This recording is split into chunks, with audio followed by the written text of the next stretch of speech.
Hello, I'm Joan Turner, and welcome to another virtual GHAA demo series. GHAA is the Greater Haverhill Arts Association, and we have been bringing virtual demos to you all during this pandemic and totally enjoying it. You can learn more about the Greater Haverhill Arts Association at ghaa.art. The website is haverhillartsassociation.org, and we have a free newsletter that you can sign up for, which is very cool. It'll tell you where all our good stuff is happening. We're celebrating our 50th year anniversary, and we're like so excited. So come and join us. But for today, we have an extremely awesome demo artist. Her name is Tracy Meola, and I have been so looking forward to this demo. Wait till you see her work and you'll totally know why. Okay. And she says from crayons and coloring books to pencils, and then she went to art school. Tracy's a professional artist who specializes in contemporary acrylic still life realism. She attended the Art Institute of Fort Lauderdale, majoring in advertising and illustration.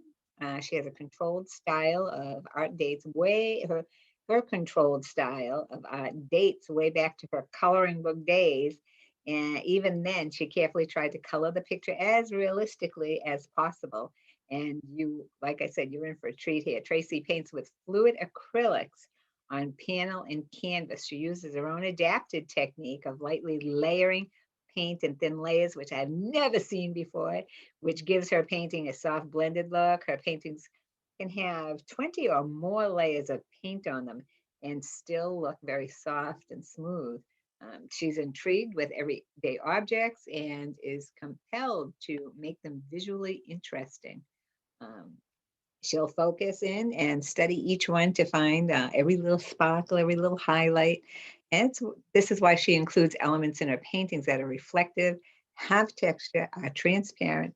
And she does a lot of like glassware, metal, cloth, selects her subjects for her paintings that remind her of home, often vintage. The hope is to give others a sense of home, peace, joy, and nostalgia, but with a contemporary spin. Tracy has taught and demonstrated her style at a variety of venues, contributed to publications and art education resource materials. Her artwork has been included in many juried exhibits. She's won awards as part of private and corporate collections. Tracy is a full-time artist and works at the Art on Main Fine Art Studio and Gallery in Plastow, New Hampshire. Okay, she holds memberships in not only the most prestigious Greater Haverhill Art Association, but the Newburyport Art Association and the International Guild of Realism.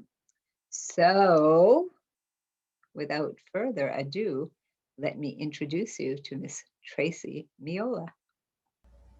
So here we are. Hello, Tracy Meola. How are you? I'm good. How are you doing? I'm doing awesome. I'm really excited to see this demo. I know you and I did a Meet the Artist thing for GHAA as well. Yes. And when I was looking at some of your work and stuff, I'm like, oh my God, that's amazing. How does she do that? And I know everyone else feels the same way. So what are you going to demo for us today? We're probably not going to finish a painting because it takes me a long time to get through all my layers, but that's what I'm going to demonstrate. I'm going to demonstrate. I have one started here that I had got the colors blocked in on. Cool. And so we're going to work on the glass and we're going to work on some of the ribbon. And my actual setup, my still life setup is over to my right. So you're not going to be able to see it, but all right. So what is this going to be a picture of actually? It is a glass bowl with a gift bag, a gift tote, and one of those stringy curly ribbons on it. Oh, okay, cool. Here, I'll grab the bag. Oh, that would be awesome. Oh, okay, cool. Nice.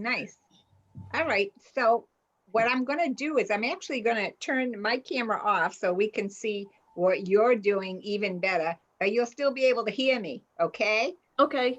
All right, let's do it. Okay. All All right. right. We see So you what, full I'm screen sorry. now. So we see you full screen now, and you can start whenever you are ready, my dear. Start by Okay. tell now Um, in your bio is telling people that you're working with acrylic paints and that what are you doing with them? I work with fluid acrylics, which is a little different from your heavy body. They're a lower viscosity, but they're still a Oh, high pigment. So they're really strong, but, and you can use different brands. I mix different brands depending upon the color, the hue that I want. uh-huh. And when I teach, I use a really like almost a craft grade. Okay. So you can do this technique with any quality, I guess. The only thing is you don't want heavy body because you don't want to be mixing water with heavy bodied paints. Yeah, well, that's what I was wondering. I was like, okay, how does she do that? Because I mean, I do some acrylic painting as well, and some of them are the heavy body, and some of them you're able to use just like right out of the tube. I've never done what you're doing, and I'm totally, totally excited to see it. Yeah, well, it's definitely building, and so yeah, I use the fluid acrylics, and so why don't I just get started and we can talk as we go. Absolutely. Okay. So I start with 3 brushes. You always need one for water. And since I'm working in a small area, these are all little tiny areas, I'm going to use smaller brushes for this. So Okay. I'm going to use one for water. I'm going to use one for paint. And then I'm going to use a fluffy mop brush. Mhm. And you don't ever wet this while you're using it until you're all done, then you can wash it out. Okay. But the other two I'm going to start by wetting first.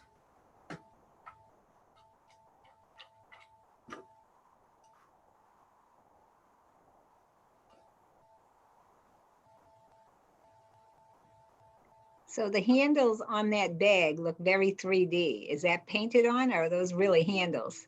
No, I painted those on earlier. Ah, I love Yeah, it. I had started this painting. Cool. So on this blue part of the ribbon, if I want to create the depth, the values in it. Mm-hmm. So I'm going to create inside here. I want it to get, I want it to recede because it's curled behind. So I'm Okay. putting my water on, and then I'm going to put a little bit of paint there. And this mop brush is going to just lightly float it out for me with the water Cool. and clean up any area. I did, that was just the wet brush taking off where the paint had bled a little bit. But was that paint wet when you did that? Oh yeah, yeah, the paint's wet. Yep. So I put the color on after I put the water. And Mm-hmm. now I'm using this brush not to remove paint. It's just moving it. If I use too much pressure, it's Mm-hmm. going to start excuse me, it's going to start picking up the paint and taking it off of the board. And I don't want that. So Okay. this brush is to be used, it's used very lightly. And so Mm-hmm. that all it does is move the paint using the water as a vehicle to move Yeah. it. Okay. All right. So the painting that you're working on that canvas is already dry. So you're Yes, adding wet paint. Okay. So my right. next question is that mop brush doesn't have a point on it. How are you keeping the paint inside that ribbon? I'd have it all over the place. It's just by where I'm putting it. It's really just, where you apply it. So if I were to put the water here, it's not drippy water. I want the surface to glisten with water, but I don't want it drippy. So if Okay. I were to put the water there, and then I just apply my paint right where I want it, Mm-hmm. and then use this to pull it out. Okay, so it's not sopping wet because I'm wondering how you're keeping the paint in the ribbon and not getting it all over the place because that mop brush is not a thin brush. Right. Yeah, and Okay, there's different sizes depending upon the area that you're working on. sure. I'm working really small right now, so I'm using one Yeah. of the smaller ones. Okay, But cool. yeah, so let's look at some of the glass here. Let's try, because it's a little bit of a bigger area. And change colors.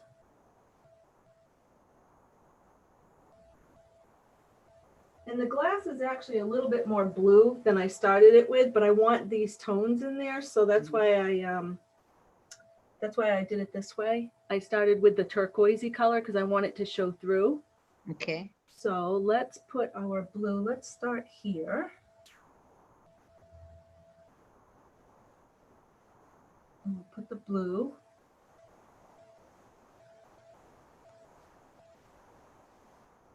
And it looks like it takes a long time, but in some ways when you're doing a whole giant painting, it does. But for the most part, you move right along. And, you know, because I'm not going to stay here. I have to let this dry now. So I'm going to move on to another area.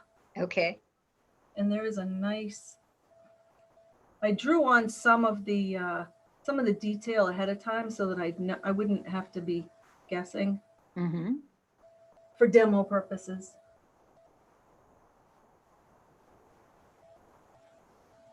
So how many layers will this end up with by the time you're done? Or do you not know? I have to get all my dark layers in. Yeah. Then I want to put in anything that is like a reflection of another color.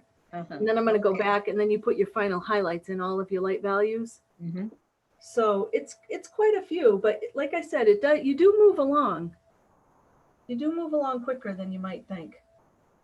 Because you have to wait for things to dry anyways, even though they're acrylics and they dry fast. Yeah. They still have to dry before you can go back and work on them again. Because if you don't let them dry, then you'll pull them off. You pull it off. Yeah. You don't want to pull it off. So what are you working on? That doesn't look like a canvas. This is a panel. Actually, I had gotten one out. It's a gesso board panel. Oh, okay. It's one of those. I like them because they're really smooth. So they give you you're not fighting with texture when you're putting your paint on. I do work on canvas, but things don't seem to, unless you put a lot of layers of gesso on top of a canvas, you don't get that smoothness. You still see texture. Absolutely. And is that why? Because now I know a lot of students, I have students, and we use economy canvases because they are students and so on and so forth. And a lot of times you can see the texture of the canvas. And is that why it needs more gesso on it? Yeah, to get rid of the texture on canvas. Years ago, the masters had to applied a lot of layers of gesso and things because they wanted, when they were doing realism, and they wanted it to be smooth.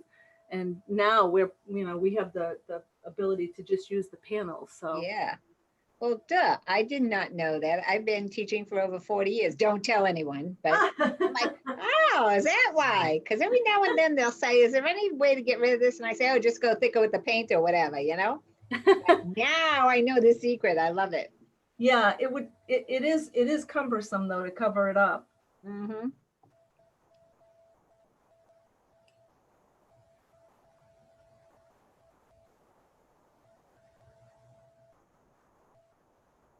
So I know you won't be able to finish this in an hour's time, but when you do finish it, will you send us a copy so we can put it up with the video?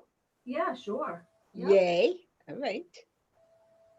And when you're working with realism, there's a couple of different things that you can do. You can either, you can draw right onto your panel if you feel comfortable, which a lot of times if it's less intricate, that's what I do. I'll just draw right from my still life. I use a white chalk pencil because then when you paint, you can get rid of the chalk lines really easy. And unless it's on a really light surface, then you have to use a darker, like this one has pencil lines. I used a graphite because of I have a very brilliant student who one time suggested using watercolor pencils to put on your guidelines. And then as you're painting, those guidelines just totally disappear. Oh, that's wonderful. It is wonderful. Give it a shot. It's like you have no graphite lines, nothing.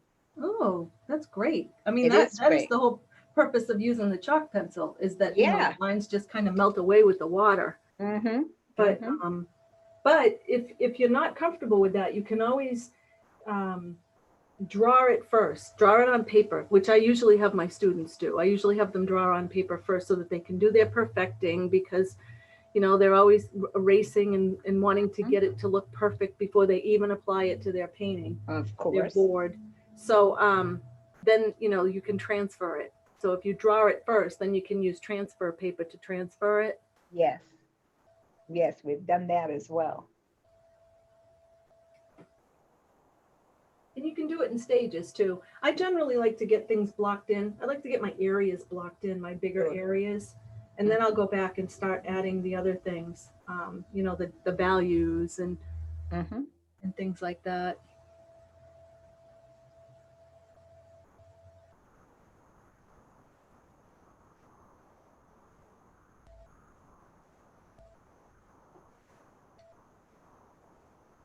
And I can usually paint a little faster than this. It's just, you know, for demo purposes, I'm not set up in the most comfortable position. Well, I know and we totally appreciate that. I've done a number of tutorials and trying to get the camera in the right place and keep my body out of the way and blah, blah, blah. It's like, you know what? Can I just paint? Do I have to be a videographer as well? You know? Yeah. So totally appreciate that you're uncomfortable there.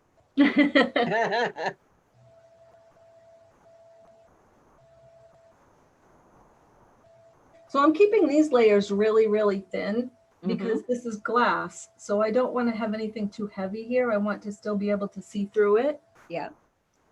So when you say thin, do you mean that you've added more water to the pigment, or you don't add any water to it? You're using acrylic fluid. Say again what you're using. Acrylic. I'm using fluid acrylics. Fluid acrylic. But there are occasions when I'll add water. I'll create like a glaze or a wash with them. Okay. But that's basically not what I'm doing. What I'm doing is when I put the paint on the brush, it's not gobbed on. Okay. I'm working it, I wish I had a practice board here. I'm working it into the bristles so that there isn't like a gob on there. It's just, it's really smooth on there. All right. So that when I go to apply it, it's not coming off in big gobs, which we do have a tendency to do. To us? Nah. I find that with students, a lot of times when they begin. I'm telling you, I'm joking. I do it myself. I'm like, yeah, you can put more on here.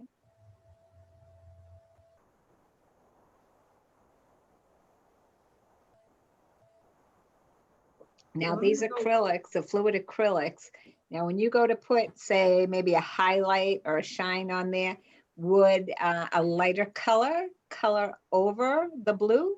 Oh, yeah. Okay, so it's still opaque, even though it's loose, yeah? Yes, I'll do that for you. Cool, okay. Yeah, let me just get this last one in here.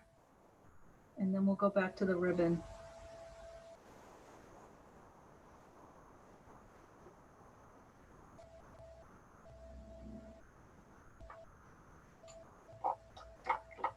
Okay, so we'll put a highlight. We'll do a lighter value on a piece of the ribbon, maybe on the green.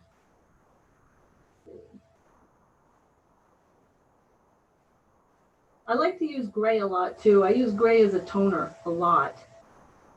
So you mix the gray in with the blue? Or are you using the gray full strength? I mix it with my other pigment, yeah, so that it tones it down. It's not like a real right, yeah, light or saturated. You know, it's more toned. I don't know if I have the right color mixed here. Let's see. No. Oh, let's go back, get some more white. See how that comes right off? Yeah, I was just gonna say that to you. You just wiped it right off of there. Yep. So we're gonna try just going with white. And if I apply it thin enough, then I don't have to worry about, you know, it being too bright. I can go back with another layer. And that's the thing is if you're working that way, if you're building your layers, then you're going to get a more graduated effect. It's gonna go from a longer highlight here. Then when I reapply it, it might only go to here, And then when I reapply it, the final highlight will be up at the top. And so you're going to get a real nice, smooth, graduated effect. Nice, beautiful. Instead of trying to accomplish it all at once, Mm-hmm. you know, by putting too much paint, like a big glob of it. Mm-hmm. We have another curl right here.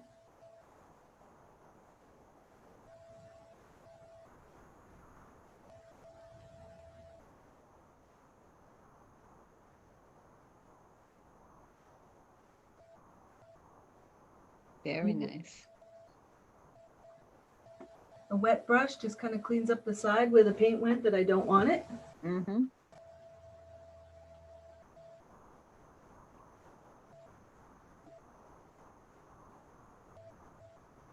There's a shine here. Do you have favorite brushes that you use, or just synthetic? Basically, just any brushes that are for acrylic. I basically prefer the shorter handles. I don't do as well with the longer handles. Mm-hmm. And the mop brushes are the most important for me for Mm-hmm. painting because of my technique. And this is a technique you've devised over time, correct? Yeah, yeah. Nice, nice. So now this looks like it would be hard to teach because, you know, everyone works at a different speed, so on and so forth. So you do classes or you private lessons? What's the... It's mostly I've done classes in the past. Now I'm down to mostly private or semi-private. I'll do up to 3. I was taking 4 before COVID, but my studio's small, so now up to 3. Mm-hmm. And you know, it's really just it's practice. You know, they come every week, and we work from photographs because it's with students coming and going. It's too hard to set up a still life and leave it untouched. Sure, sure. So we are working from photographs. We do our own. We take our own pictures. We set them up, take our own pictures.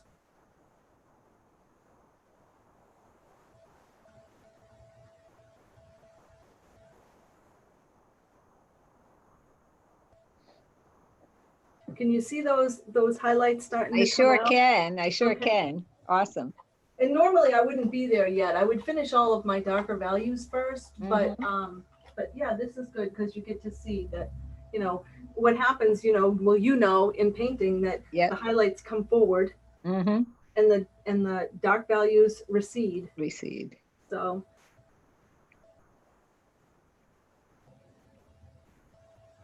and so the glass would be dry by the time you're ready to work on it again. Exactly. Yep.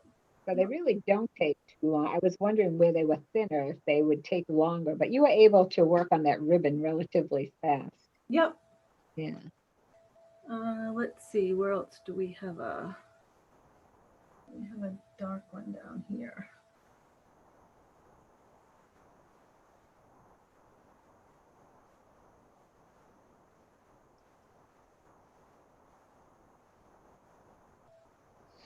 So what I'm thinking is typically with acrylics, you know, we put the darks on first, then we put the highlights on top, but you're actually able to do both at the same time. You're like, okay, a dark over here, a highlight over there. Yeah? Yeah, you could. Yep. You know, I think I am a little more methodical when I'm sitting and painting on my own. Okay. It's usually, I generally start with the middle values, and then unless there are some cases where I don't, where I start with a darker value, but generally middle, and then I'll add the darks, and the highlights, the light values, the last things that I put in, just because I want things to, you know, it brings them forward. Sure. So, and that's where you're going to put your final shines. Right. You know, when you're working with still life, you always have those shines, and so you want to put those in last. Because once they're on, you don't want to touch. That's right. That's finished at that point. Yeah.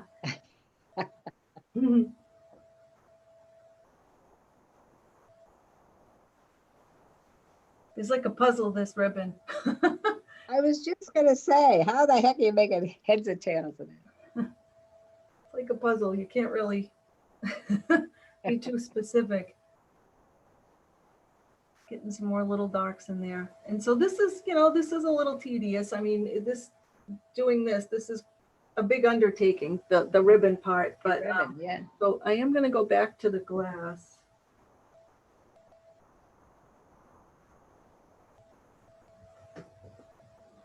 And of course, you always reach that place when you've worked on something where it needs to rest. Mm-hmm. You've had enough, and you have to walk away for the day.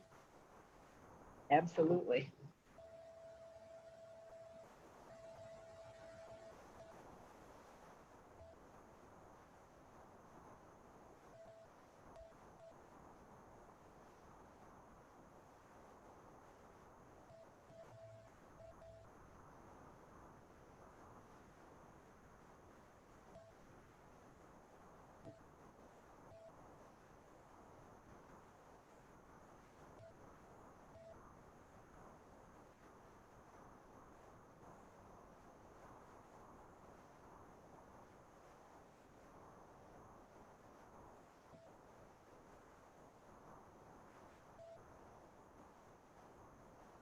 What are your thoughts as far as like a background goes? Is this going to be sitting on something? I mean, it's on a tabletop or? Yeah. Oh yeah. Okay. I'll put all that in after. Okay. Yeah. I generally don't always know, exactly what I want to do with it until it's done. Sometimes it tells you. I was just going to say, I think of them as they like to grow on their own. Yeah. Yeah.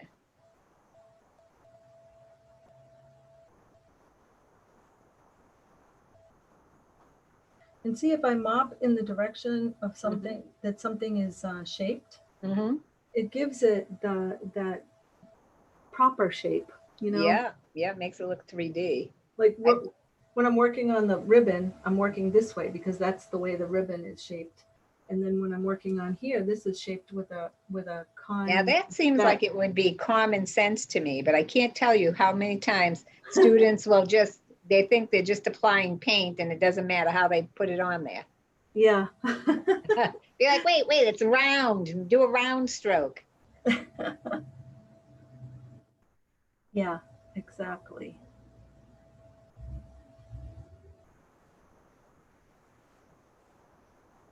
And I mean, I use this technique for doing landscapes and everything. I recently did a sky or a landscape picture that was mostly sky and clouds.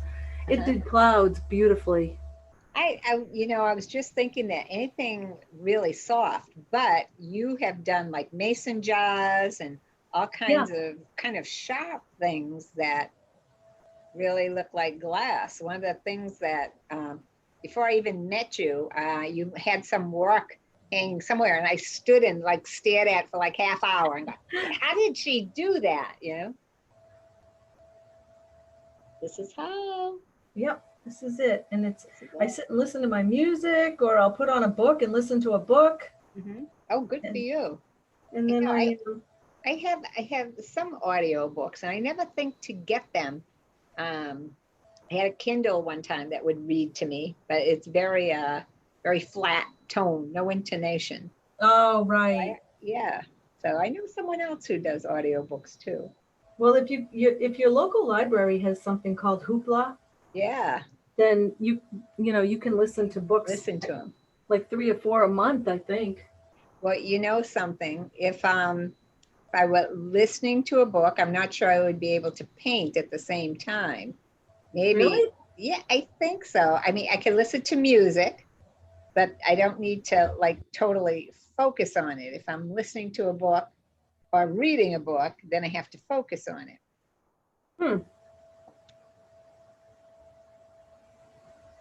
Music, yes.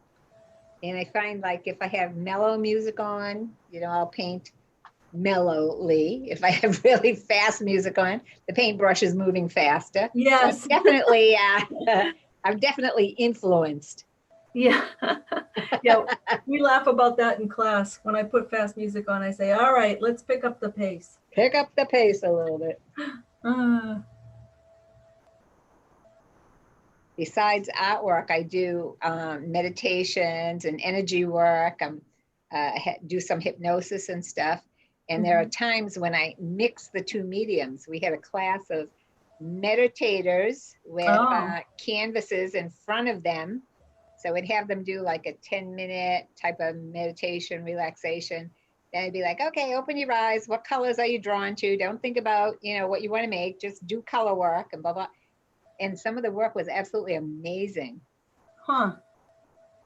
That's interesting. Yeah, there's your work is very fine and very detailed. And certainly we do some of that too. But every now and then we just get really, let's paint your chakras or, your higher self, whatever it might be. Art is so cool. You can explore many different realms. Yeah, that's for sure. Yep. Yeah, I'm really interested in, I keep thinking about doing a class where you just pick some colors that reflect your mood. Yes. And then just kind of slap them on the canvas, to create an abstract and see what comes of it. See what comes of it. And it's like looking at clouds. The more you look at it, you can start to see shapes in it. We do something called poured paintings, which I'm sure you've heard of. And there's like a zillion, people will look at it and go, oh, look, I see this and I see that. And it's just, like I said, like looking at a cloud. I think they call it visual matrixing or something, but you see shapes, Yep.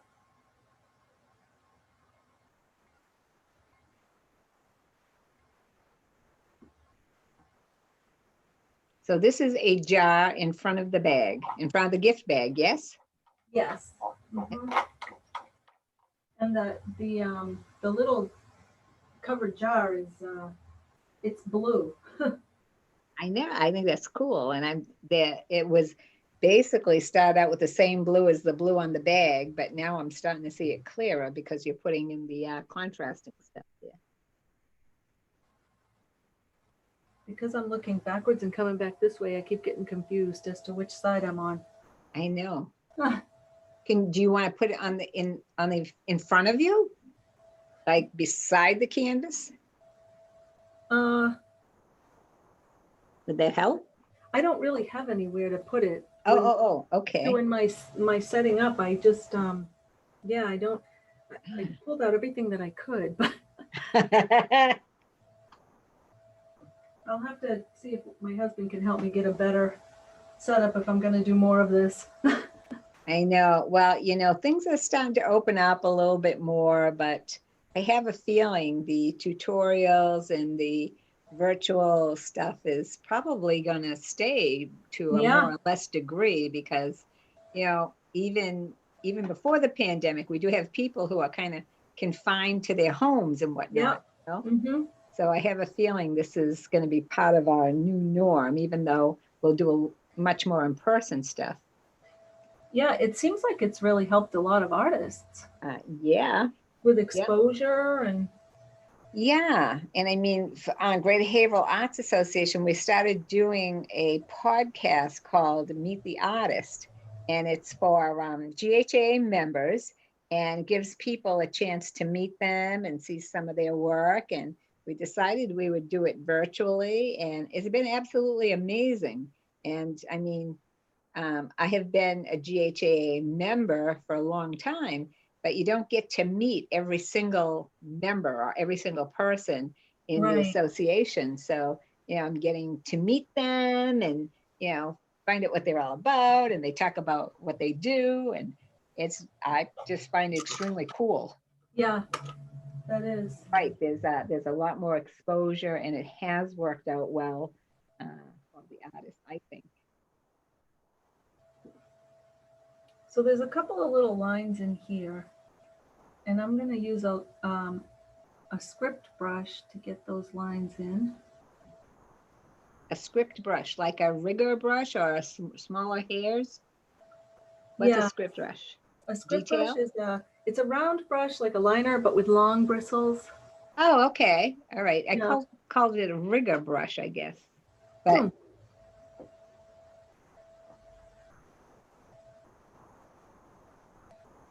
And it's the same idea. Put the water down, put the paint on, but only in a very small area. Small area. Pull it across.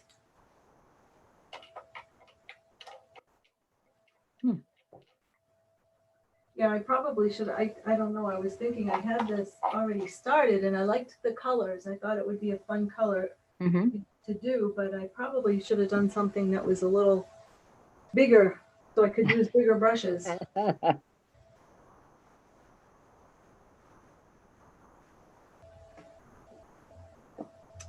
Okay. Pretty, pretty.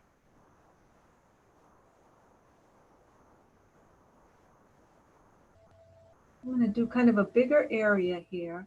Mm-hmm.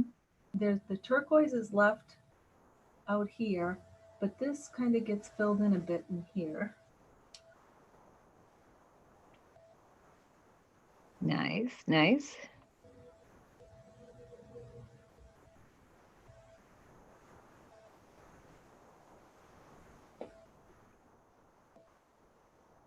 And then I'll probably go back and add more turquoise in afterward. Mm-hmm. The turquoise, it's a blue jar, but the turquoise is coming off of these things in the bag.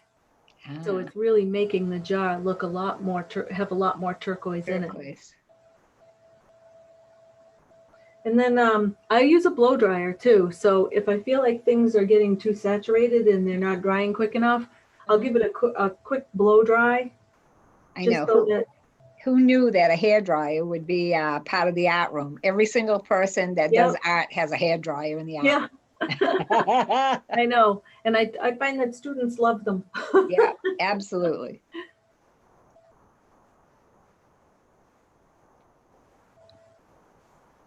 And then the other thing too is if your paint starts to dry, I use the disposable palettes, like just a pad, and I like the gray ones because the gray really shows the colors better than white. Oh, okay. I was going to ask you if just the opposite was true, because it's gray, do you get the true color? Yeah, actually, I think it's more neutral. White is too vibrant, you know, it kind of reflects off of the colors, and I just find that I like the gray one. And so if the paint starts to dry, I keep like a little mister. Oh, okay. Yep. And I will just give them a mist. Not too much because you don't want them to get runny. I was just going to say, yeah, I can see. I actually did something called a fun and paint up at the Drake Senior Center. And because it was dry in the room, you know, I had someone who kind of helped me. And I said, you know, why don't you just go around and kind of mist? And so people were trying to help her and they're doing it themselves. And it's all running down the canvas and all kinds of good stuff like that. Yeah. Like, okay, everybody stop. Yeah. But I found that works a little bit is instead of spraying the front of the canvas, I had them spray the back of the canvas. Oh, huh. And that kept the canvas damp enough without creating any runs. Oh, so, that's interesting. Yeah, and necessity is the mother of invention, you know? It is. It is. Okay, I'll think of a way. Hold on, let me think of it for a sec. Yeah.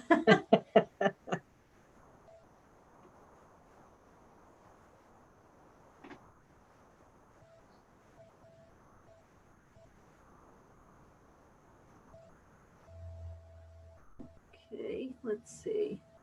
We have some more blue over here.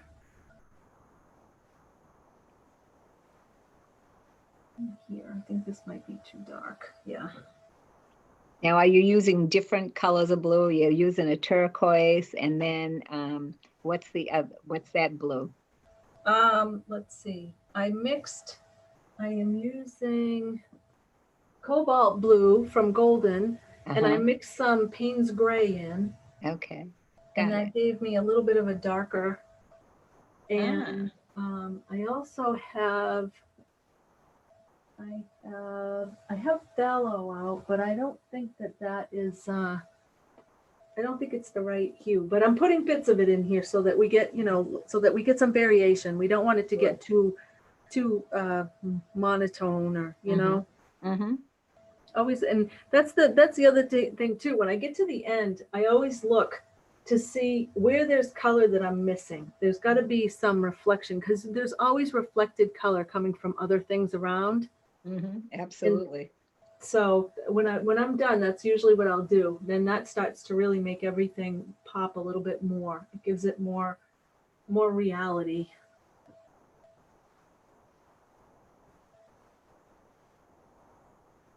And this one is pretty straightforward. Everything is pretty lined up and set up.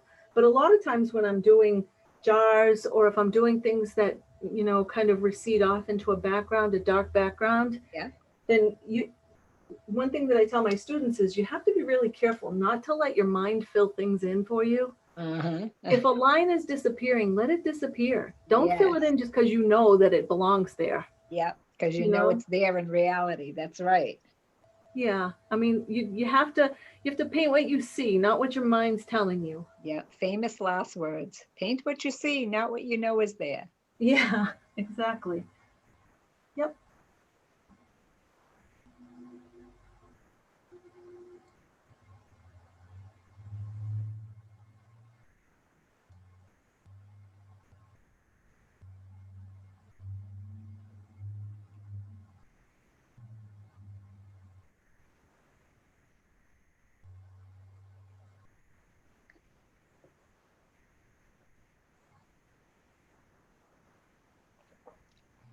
So will this be all in blues, or will you introduce other colors down the line?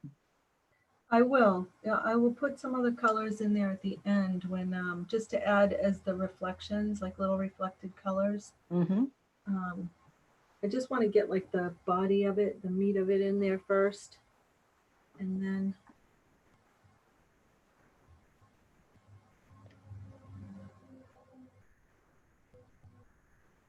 you'd be amazed at like how many different hues of one color there is. Absolutely. I can remember way back when in school, one of our assignments was to pick one color and create at least 10 different values of that color. And we had to do a whole picture with just one color. That was fun. That was also a lot of years ago. Hopefully they do things differently now. I had this one class where the instructor, we had a model, and the instructor sat there with a stopwatch, and the model would change poses every 30 seconds. Wow. So you had like 30 seconds. And so I tease and I say, I'm still emotionally scarred from that. I'd just be like, I'm detail oriented. So I'm like, you just get the basic shape on. He's like, click, okay, change. And I'm like, oh my God. No, I'm not ready. I'm not ready. Yeah, I didn't even have time to flip my paper over, you know? They had these big, huge newspaper practice pads and stuff. And it was like, I said, oh my God, to this day, I said, I'm still emotionally scarred from that class.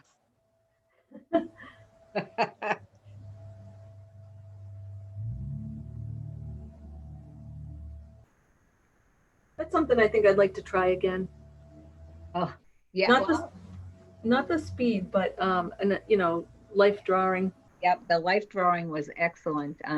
That was a good class. And other than that one speed drawing class, although I have to say, because I was always very detail oriented, I would focus on the details rather than the basic shapes, which I guess was the goal of the class, is to help you see, basic shapes. So really all you had time for, Yeah. So it definitely did break me of the habit. Oh, that's good. Yeah. Maybe we should try that with our students. For the students. I actually did a little bit of teaching up at Chelmsford High, and I was teaching a drawing class. So I actually did do that with them, but the model only changed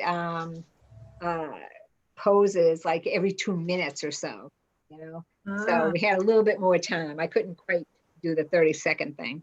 That's not too bad though. No, 2 minutes actually was enough to get the basic shape on, and then, maybe some shapes in the background type thing. It was still very fast, trying to create something recognizable in 2 minutes, but right. 30 seconds, I was just like flipping the paper over and it would be like, change. And I'd be like, wait, Yeah.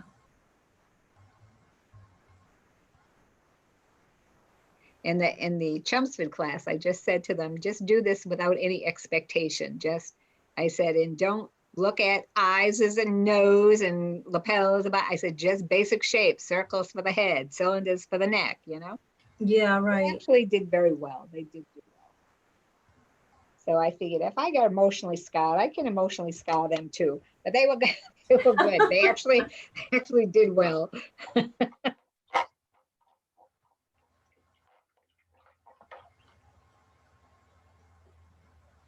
Usually too, if I'm working on glass, Mhm. I like to try and this one is pretty vague because it's actually a blue glass, so you don't see a lot through it, but you just see the other colors behind coming through. Yeah. But you will see things in regular glass coming through, and Yes. so you always want to paint what's behind first. You want to paint Oh, what's in the background into the in first. first, and then put your glass on top.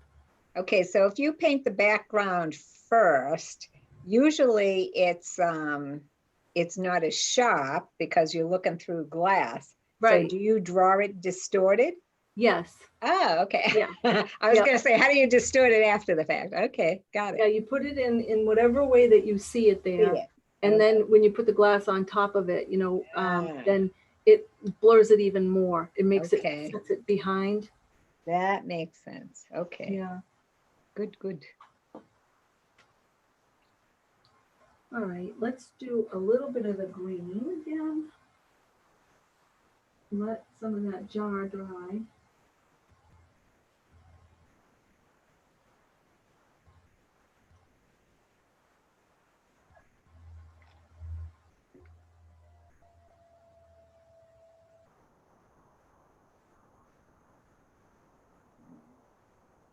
The greens are so vibrant that it's really hard to get them to tone down. The tone.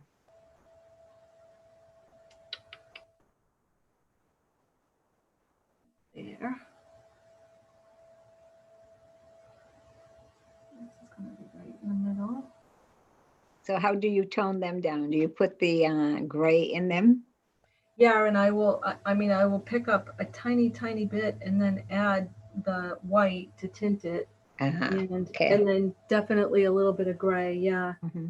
to take some of that vibrancy out. This one is highlighted right in here.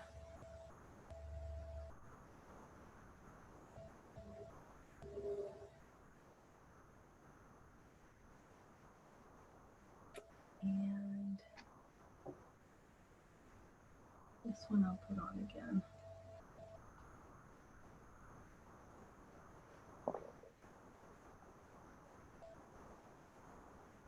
Can you see any difference from when I started?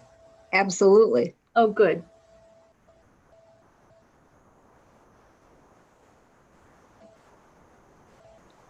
I wanted to get ahead because I didn't want to start by, doing all the blocking in and everything. I figured everybody has seen that before. So yeah, your method is really something very unique. So especially this layering with acrylic paints, which totally amazes me. yeah, it's different. Yeah.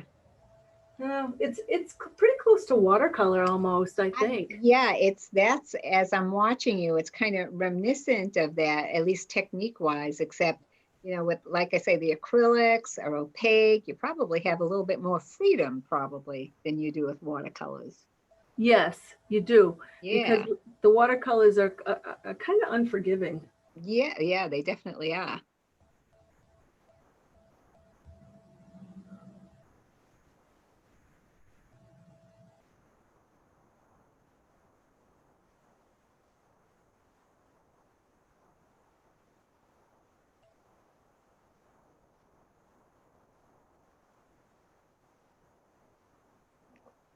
Some of the ribbons behind don't actually have any highlight on them. Mm-hmm.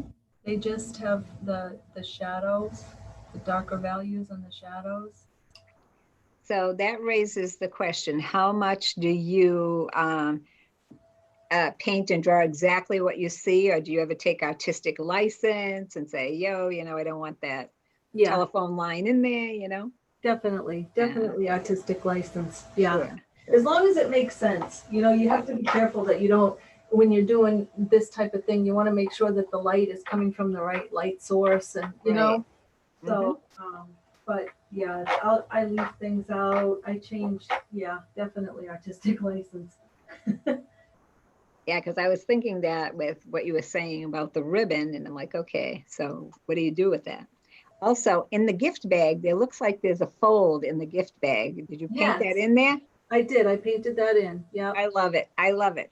That's exactly what all my gift bags look like. Yeah, yeah.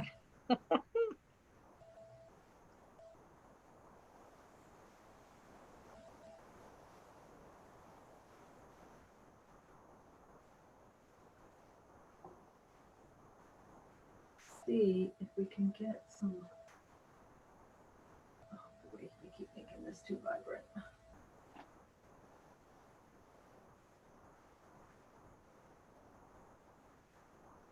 The green I'm trying to tone down, and I keep adding turquoise, and it's not the right thing. And I'm looking at your palette as you're doing that. I can actually see what you're doing. It's just very cool to watch. It keeps ending up being a little too bright. And to be honest with you, I think it's good that people see that artists still have to, they still have to work with the color. They still struggle a little bit. Not everything is just easy, No, not at all. Yeah. So it's like, I'll have students in the, well, you make it look so easy, but it's like, it doesn't matter, how long you've been painting, drawing, whatever, you still, you still have the same, excuse me, issues and things that they do, hopefully, Yeah. hopefully we solve them a little bit, a little faster or better. I don't know, but. Yeah, well that's the fun part, when you're playing with color, you want to make sure that you get to that you mix and you experiment and you find what happens when I add this to it. Right. Okay, so I need that to be a little bluer. So we're gonna go with some blue. A little too green.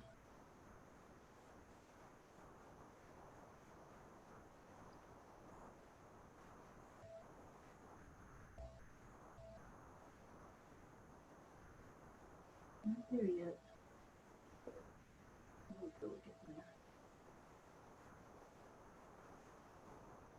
This bowl in front, does it have a cover on it? Is that what I'm seeing? Yeah, it does. Oh, yeah, okay. it's got that's a like Okay. little handle. Yes, now I see it. But yeah, this I skip around like this so that so that things get a chance to dry and I don't overwork something.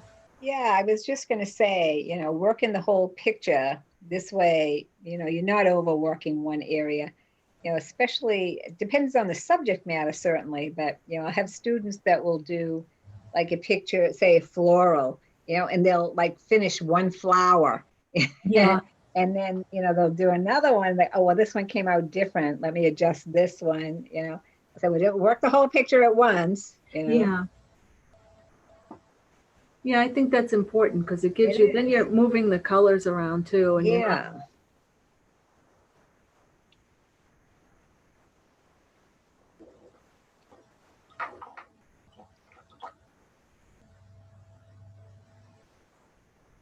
I don't know if I have a different green. No, I guess not. This is not the right green. I know it's not. Let's see, what's this? Oops. The other thing with fluid acrylics is they separate. They separate, yes. Yeah, sometimes the craft ones do too. We do a lot of mandalas, dotted mandalas, and the fluid acrylics are a little too thin. Regular acrylics are a little bit too thick.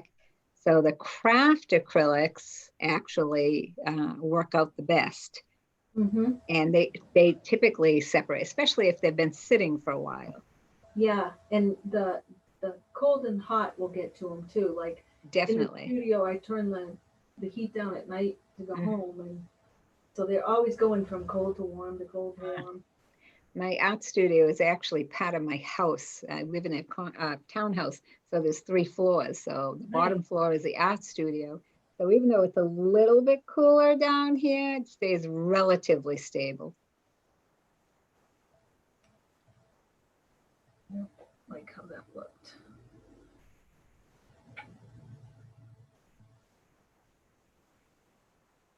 Not a big change, but toned it down a little.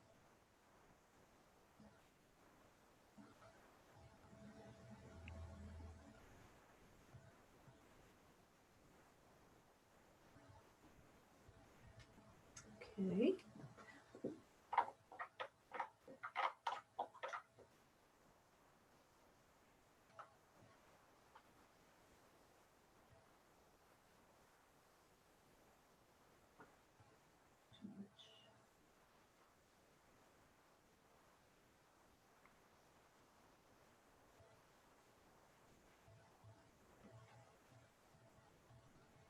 I keep looking at that bag. I really, when I first saw it, I actually thought it was something that you had pasted onto there.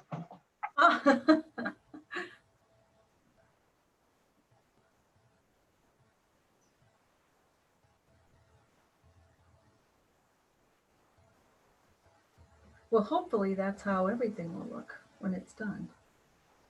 Like it's really there.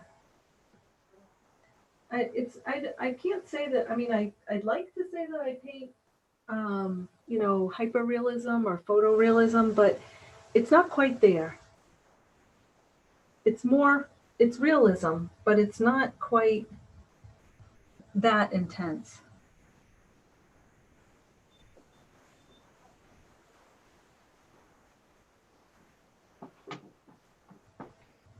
Okay, sorry about that. Would you mind repeating the very last part, my dear? Oh, I said that I would like to say that I paint photorealism or hyperrealism, but it's not quite that. It's not that intense.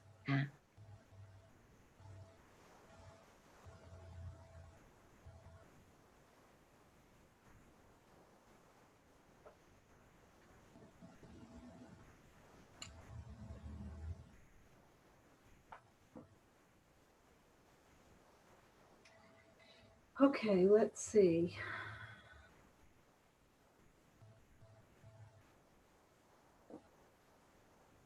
We need some more white.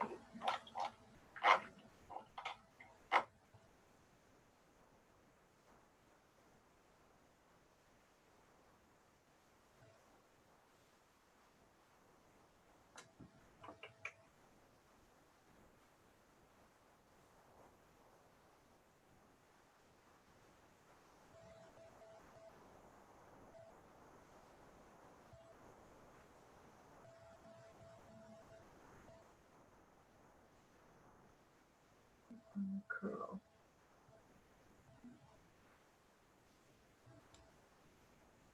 You can really see those highlights now. That's nice. And there's a good one right here.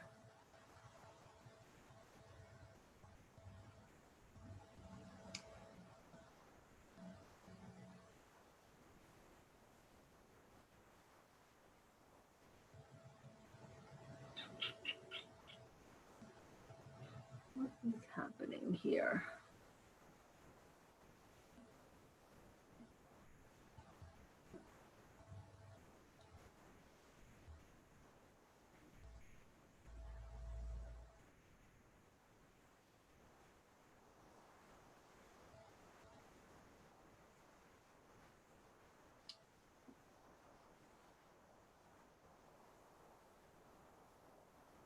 See, it's just a soft touch too. I'm not like really bearing down on that paint. You're really not. You're treating that very gently. Yep, yep. And then sometimes, you know, it depends on drying too. There's a lot, you know, if it's really humid out, or depending upon humidity and dryness, it can dry differently. And sometimes the water starts drying on you really fast. Yeah. Yep, and then you might have to use a little bit more aggression. But basically it's just, you know, you're just lightly moving it. Let's see. Yeah, a really gentle touch with that.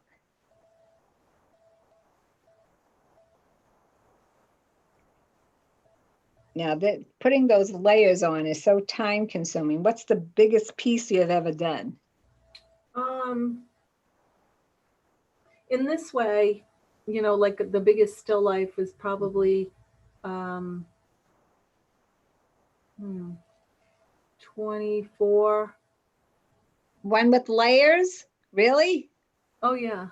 How Yeah. long did that take to do? That must have taken a month. Like this is 16 by 20. Ah, okay. And so 24, you know, Yeah, yeah. I mean, I have a couple of really big boards here. Mhm. And well, I'm trying to think, the pairs that I did, that's a pretty big one. Mhm.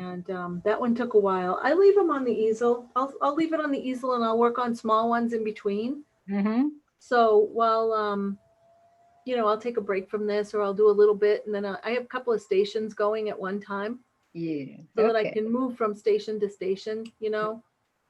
Yeah, I get teased all the time. I always have at least 10 pictures started at once. But when I do private and semi-private, we're all kind of working on the same thing, but each Oh, student is working on something different. So I always have like 10 pictures started. They tease me all the time. Do you ever finish any of those? I said, of course I do. Some year. do you paint the same thing as your students?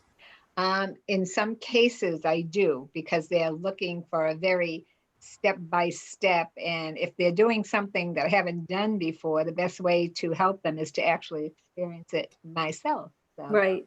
yeah. Yeah. I have a practice board that like a canvas that I paint gray, Hmm. and then if somebody needs to see something, I'll just, like, you know, quickly sketch it on there and demonstrate it for them. Yeah, I've done that too. And then there are times that we'll paint the same thing together, and that's been Mhm. fun. I like when we do that. I actually do too. And I've been amazed at some of the stuff because, they always choose the subject matter.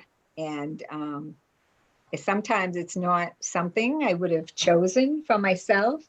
Yet when I'm actually going through it and doing it, sometimes I end up with something that I really loved and I would not have done it on my own. So Right. it's awesome. Students are awesome. Yeah. Yeah. Yeah. I'm gonna grab a painting that I just finished of some mason jars. We would love that. You're just right around the hour mark. So I was just going to say to you, if there's if you we could see what you're working on, that would be cool. Yeah, see, I think that's absolutely amazing. Hold it closer to the camera. Yeah, amazing, amazing. That was fun. And that was a lot of, like, see all the dark behind? That Yes. all goes in before you actually paint the glass. Yeah, I'm so glad that you said that because I don't do a lot of transparent work like that. And I'm always amazed when I see someone who does it so successfully. It's not easy to do. I mean, it might be easy for you now, but you know what I mean? It's not easy for people to do. So it's Yeah, actually quite beautiful. it's Nice. funny how you know, I was watching some of the other demos that you had done with some of the other artists, and they were one of them was talking about pre-planning, and it's amazing how much pre-planning goes into a painting. Yeah. I was agreeing when she was talking about it. She was a watercolorer and a watercolorist. Yeah, she was amazing. Yeah, she really not only pre-planned it, I mean, she was one of those people who drew it out first and, Hmm. all kinds of things. Totally amazing. People amaze me anyway. So, Yeah. yeah, awesome, awesome. So, is it possible for you to hold that picture close to the camera? Yeah. And the ribbon work and whatnot is excellent. But like I said, that bag, I actually thought you had pasted it onto the board for some kind of referencey type thing. But it's like totally amazes me that that's run on there. Yeah, see, that does not look like a painting. That looks like a bag that you stuck on there. I love it. I love That's it. funny. Oh, that ribbon is beautiful. It's getting there. It's Yeah, getting, seeing it close up is really different from where I was sitting, seeing the lights and darks and stuff, but that ribbon is absolutely, and it does look like you could pick it right up. Nice. yeah, and Very, very, very nice. I'm impressed. the Very little nice. glass jar has, I'll show you I'm gonna get the jar and show I was you. going to Because say, let us see the real one. Let's see the real thing. it's really different than what it's looking like right now. Ah, But okay. see, Yes. Beautiful, beautiful, beautiful. Yeah, it's no. actually blue. So Yes. we got there's a lot to build there still. There's a lot to build there, and I know it's quite a process and stuff. So after you get it done, throw us a picture, because we'd love to see it, and I'll put it back up and on with the demo. So that would be cool. People Mhm. get a chance to see it. Okay. Okay. All right. So we want to thank you, and tell people once again how they can reach you. Do you actually take on more students, or do you have a waiting list, or what's the situation there? Right now, I would have a waiting A list. waiting list. Yeah, Okay. I do. Most of my students have come back, Mhm. and so I'm still playing. I mean, like I said, this was a preliminary introduction to doing Yeah. demos, but Yeah. I've actually thought about doing something a little bit more online, but I haven't got there yet. So Yeah, I'll tell you, it's a new experience for everyone. I mean, I had a YouTube channel like for 10 years, which I had not even any clue like how to use it. Now I know how to use right, it. I know how to, so yeah, I mean, like I say, necessity, the mother of invention and whatnot. So, hmm you learn what it is you need to learn. So students on a waiting list, do you do commissions at all? You sell your work? Yes. yes, I have a gallery at my studio. It's Art on Main Studio in That Plastow, style? Yeah. and actually I'm looking for other artists to join me here, and Cool. Cool. so I'm open to the public. I do sell my paintings. I have let's see, I do take commissions. I've done commissions. Nice. Yep. I've Nice. actually done a couple. I've done some paintings of some little kids and dogs, And do and you use that same technique to do I them? do. I Oh my do. God, love you. All Do right. you Amazing. How do long you does want that take? do you want to see one of them? I can go I grab would one. love to see one of Okay, them. I'll get one. Sure. Oh, ooh, ooh. We're in for a special treat. And those those mason jars and seeing that ribbon up close and whatnot, that absolutely gorgeous. I am totally impressed. Oh my God. Go That's my closer, closer. granddaughter. That's your granddaughter. What a cutie pie. Let me see. Go closer. I gotta see that little weedy thing over there. She So is gorgeous. can you see the mopping areas, and that's how Yes. I achieved all that softness. As even as you were working on the bag and the jar and stuff, I thought to myself, this really is mostly a blending process. It Because every is. time you put something on there, I saw you blending it with the mop brush and whatnot, and a graduated wash and so on and so forth. All of that is right up my alley. Totally love it. Love it, love it, Mhm. love it. Okay. Good. So once again, thank you, thank you. Well, thank Website, you. to give you a website address again, how people can get in touch with you. Sure. It's TracyMeola.fineart.com. Yeah. Okay. All And right. thank you. You're so very welcome. Thank you. This was totally, totally awesome, my dear. Oh, good. Okay. Bye-bye for now. All right. We'll see you later.